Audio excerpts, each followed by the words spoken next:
Salut, c'est moi, c'est Enzo. Donc aujourd'hui on est le 25 mars 2019 et ça fait donc 6 mois que j'ai commencé mon traitement hormonal. Youhou. La voix qui déraille. Et le 13 mars, j'ai passé une grosse étape puisque j'ai fait ma mammectomie. C'est-à-dire que maintenant j'ai un torse, je suis tout plat, je n'ai plus de sein. Donc voilà, donc je suis très content pour ça. Ah oui, donc du coup, à cause de cette mammectomie, je suis un peu en galère en termes de mouvement des bras. Il faut d'ailleurs que je me calme là-dessus. D'où aussi la coupe de cheveux que je ne peux pas trop gérer. Bon alors, dans cette vidéo, on va le faire en deux parties. Une très courte et une très longue. Donc la première, ça va être la T. Et la deuxième, ça sera sur la mamec. Donc, première partie, la testostérone. Donc ça fait donc 6 mois. On a pu voir les changements au fur et à mesure. Là, pour moi, il n'y a pas trop de changements, à part effectivement les poils au visage. Je sais pas si ça va faire le point. Ouais, un petit peu. Donc on voit que sur la moustache, ça reste un peu. On voit qu'il y a des. Je sais pas si ça se voit. Au pire, je mettrai une photo. J'ai des poils très débiles qui partent là, de chaque côté, au milieu de la joue. Totalement débile, parce que voilà, ça fait très moche. Et j'ai un petit peu au niveau des pattes qui arrivent. Aussi, pareil, un petit duvet. Et ben, j'ai toujours la patte. Faut que j'arrive à me faire comme ça. Donc voilà. Le cou, ça colonise toujours. Donc voilà, et un petit peu ici, je crois que ça colonise aussi. Bref, j'ai une pilosité un petit peu chelou, surtout avec les trucs là au milieu des joues qui fait moche. Et en plus là, comme je peux pas trop me raser à cause de mes bras, que je ne peux pas lever plus que ça. Enfin, c'est déconseillé, donc j'évite. Donc voilà, donc pilosité merdique. Hein. Poids, j'ai perdu pratiquement 1 kg, et ça c'est grâce à la mamec. Mais sinon non, ça va, j'ai pas repris des masses, donc voilà. Ça stagne, donc ça c'est chouette. Il va falloir que je fasse attention maintenant, vu que je ne veux pas faire de sport pendant 2-3 mois. Voilà. Et ouais, et de toute manière, j'ai dû arrêter en plus la testostérone pour la mammectomie, ce qui fait que j'ai pas fait ma dernière injection, je ne vais pas faire la suivante. Donc la dernière c'était le 13 février, la prochaine je la ferai sur le 17 février, avril. Donc voilà, j'aurais eu 2 mois en fait sans testostérone, donc voilà, il n'y a pas. En plus durant cet arrêt, cet arrêt, c'est pas trop contraignant pour moi dans le sens où c'est tombé dans la période où le laboratoire Bayer a décidé de ne plus produire l'androtardil, qui est donc le produit que la majorité des trans de France, enfin des hommes trans de France, utilisent. Et il n'y a pas d'alternative à ce produit, ou sinon il faut passer en gel ou en. Je crois qu'il y a des pilules aussi, mais c'est pas pareil quoi. Et donc le laboratoire qui fait ce produit-là, qui a le monopole, a décidé, on ne sait pas pourquoi, de ne plus le produire pendant un temps. Ce qui fait que ça a été la panique générale. Pendant 2 mois, on n'a pas trouvé le produit en pharmacie. Rupture de stock. Là, apparemment, ça commence à revenir, donc c'est chouette. Mais bon, voilà, c'était juste pour vous dire que c'est pas des fois facile d'être hormoné, parce qu'on peut paniquer quand on n'a pas de. Quand on voit que le laboratoire qui est censé nous fournir ce qu'il nous faut décide de ne pas le faire, quoi. Donc voilà, on est dépendant d'un laboratoire et c'est chiant, quoi. Il y aurait au moins un concurrent, voilà, une alternative, ça aurait été chouette, mais en France il n'y a pas. Donc voilà, courage. J'espère que ça se reproduira pas de sitôt. Sinon pour la T, voilà, il n'y a pas grand chose à dire. Donc on va attaquer la deuxième partie avec la mammectomie. Donc j'ai eu une mammectomie qu'on appelle une double incision latérale, c'est-à-dire que on m'a enlevé ici, par ici, en fait je vais avoir j'ai 2 cicatrices, et on m'a replacé le téton, retaillé et replacé les tétons pour que voilà, qu'ils soient plus masculins, parce que pas avoir des gros tétons, avoir des petits tétons bien placés. Alors, j'ai fait cette opération sur Toulouse avec le docteur L. Je ne dirai pas son nom, si vous le voulez, vous me le demandez en privé. Mais bon, logiquement, vous voyez de qui je parle. Alors, je l'ai choisi lui pour plusieurs raisons en fait. Déjà, la qualité de son travail. On peut voir sur son site ou sur des groupes Facebook, forums et tout, des gens qui sont passés par là, par lui, et qui du coup ont des beaux résultats, des cicatrices fines et tout. Moi je voulais un chirurgien de toute manière qui travaille déjà avec des hommes trans, qui en ait déjà opéré pas mal pour, pour être bien pris en charge en fait, pour avoir un résultat esthétique convenable et avoir des soins aussi convenables quoi, voilà, pas prendre quelqu'un qui va se dire ah tiens je vais tenter la chose et on va adapter en fonction voilà. Donc je voulais quelqu'un qui connaisse cette partie quoi.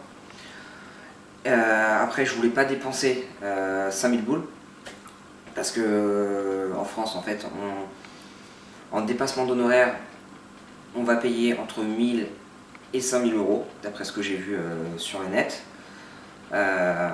À savoir aussi pour les gens qui se posent la question, non, ce n'est pas remboursé à 100% par la sécurité sociale.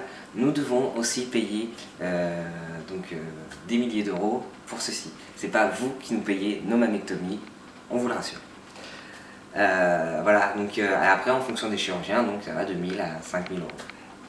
Ça c'est des dépassements d'honoraires qui sont du coup pas pris en charge par la sécu. Je crois que c'est pas que ça soit pris en charge par l'ALD, si je m'abuse.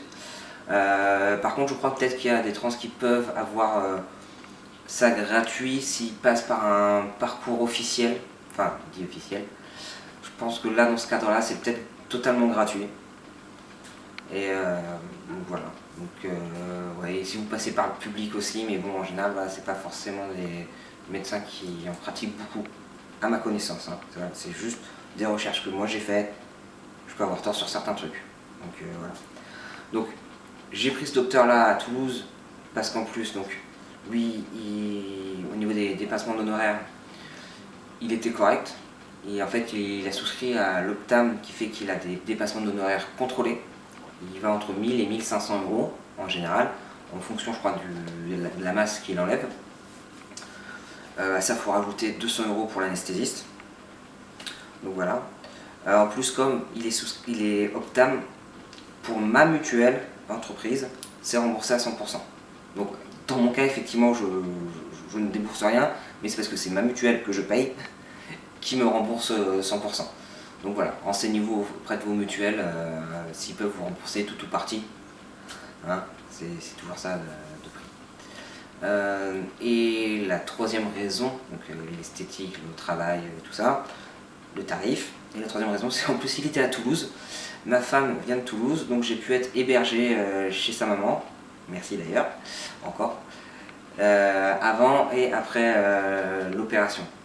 Donc ça c'est chouette. En gros, voilà, ce docteur-là réunissait tous les critères top quoi, pour moi, pour ma part. Pour ce qui est du déroulement, je suis arrivé lundi je suis arrivé dimanche sur Toulouse. Le lundi, j'avais un rendez-vous préopératoire avec lui. Donc là parce que je l'avais déjà vu en septembre, là il me revoyait pour revoir l'évolution. Il m'a précisé de me raser jusqu'au nombril et pas que les seins, hein, parce que si vous êtes sous-té vous pouvez avoir des poils du coup qui vont coincer. Moi ça venait de commencer à apparaître, donc voilà, faut bien raser, enfin tondre, c'est mieux même, tondre ou la crème vite.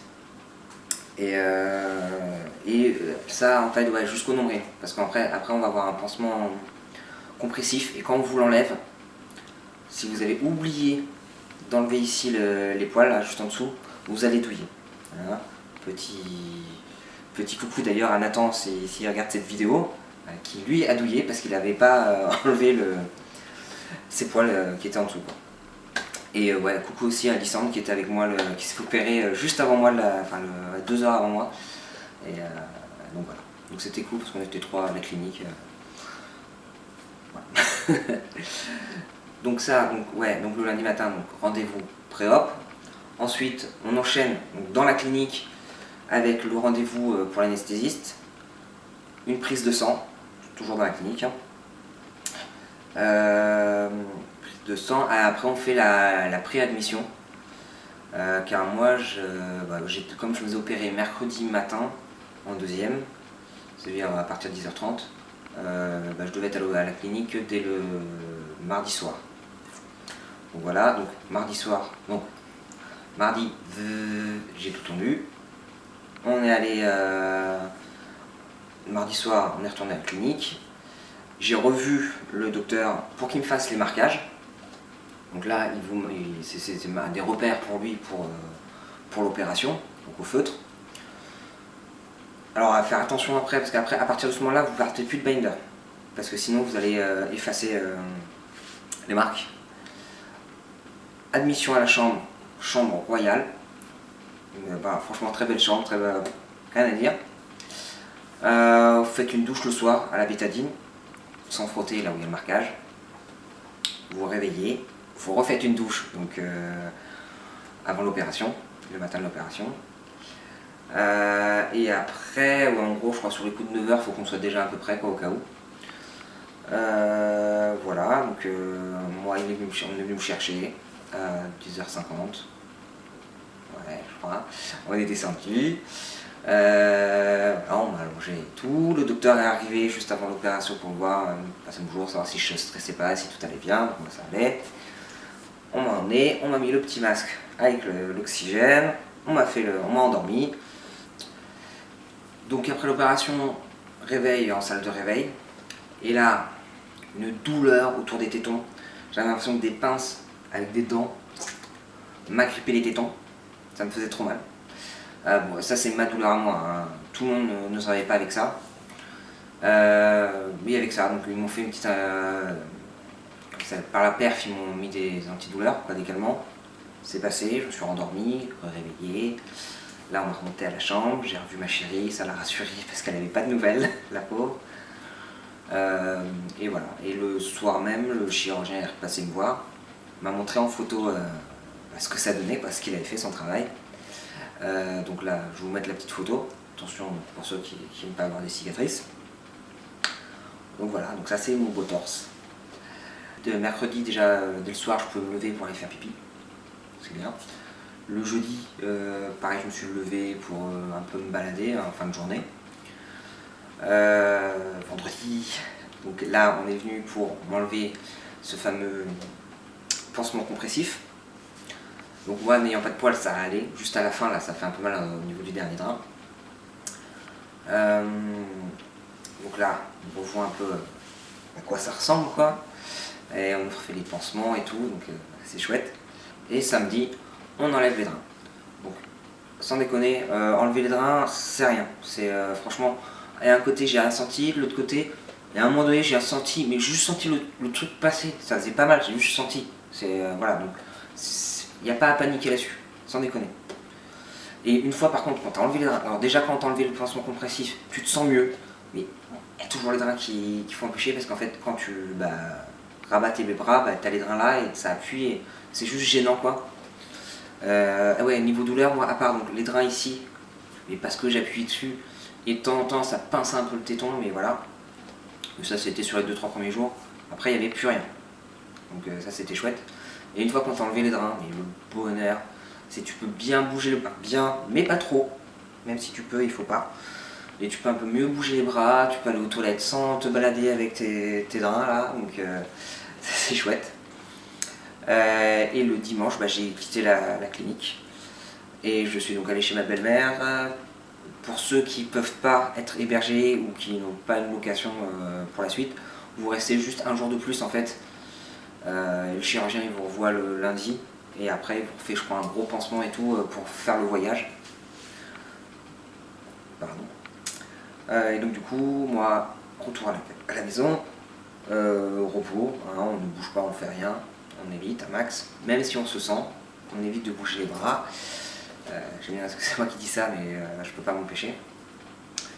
Et le vendredi, j'ai revu donc, le chirurgien pour un rendez-vous post-op, il a regardé, tout allait bien, pas de... C'était souple depuis le départ, ça restait souple. Il y a aussi les soins, oui, infirmiers. Donc là, tous les jours, une infirmière ou un infirmier passait me voir pour changer les pansements. À partir du moment où je l'ai vu, donc vendredi, il m'a dit ouais, maintenant vous passez à 2 jours. Donc voilà, donc moi tout s'est bien déroulé pour un mec, pas de douleur, enfin pas trop de douleur, c'était vraiment pas ça quoi. Je vous dis, à part le réveil, ça allait. Le séjour s'est bien passé, donc c'est chouette. Par contre, le seul truc, c'est que moi personnellement, je le ressens pas encore que j'ai un torse. Enfin, je le sens quand je touche, je vois bien que c'est plus la même masse que j'ai avant, parce que j'avais de la masse quand même. Et, je sais pas, j'ai pas encore j'ai pas eu encore l'euphorie de me dire ah putain j'ai un torse. Alors je sais pas si c'est parce que je porte un boléro, donc attendez, hop, pour ceux qui voient pas. Donc le boléro c'est un peu comme le binder du coup, hein, sauf que il y a le truc devant là. Et en dessous j'ai encore les pansements, ce qui fait que je pense que même quand j'enlève le boléro, j'ai toujours les pansements dessus et du coup je pense que je n'ai pas encore réalisé. Je n'ai pas encore vraiment réalisé. Donc là peut-être tout à l'heure en enlevant les straps et tout, ou en tout cas peut-être le jour où on arrêtera de mettre des pansements, je le réaliserai. Et mais là c'est pas encore fait, donc c'est un peu bizarre. Donc je sais que je suis content d'avoir fait ma mec, je sais que je suis content d'être tout plat. Mais j'ai pas encore eu le déclic de oh putain, ouais c'est vraiment, voilà. Je l'aurai sûrement dans le mois, ça je m'en doute pas.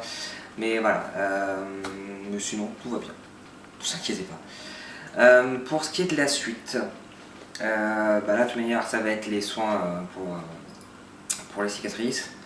L'attente, parce que j'ai déposé mon dossier pour le CEC, changement d'état civil, le F en M, ceux qui... voilà. Bah et c'est tout, et oui, l'attente de la reprise du sport, parce que du coup là pendant 3 mois, j'ai pas le droit donc du coup de faire du sport. C'est un peu chiant. Et donc du coup, bah, je pense pas faire de vidéo le mois prochain, ni peut-être dans 2 mois. Alors, je pense que j'en ferai une quand même d'ici 3 mois, hein, pour faire quand même un petit suivi. Donc, et j'en ferai peut-être un autre avant, au cas où il y a eu vraiment un grand changement, un truc de ouf. Mais voilà, je pense plutôt vous donner rendez-vous dans 3 mois, pour donc les 9 mois, et voilà. Allez, je vous dis ciao. Ouais, j'ai rien prévu en petit bonus, parce que là ma mec m'empêche de faire plein de trucs de fou, donc voilà, juste ciao.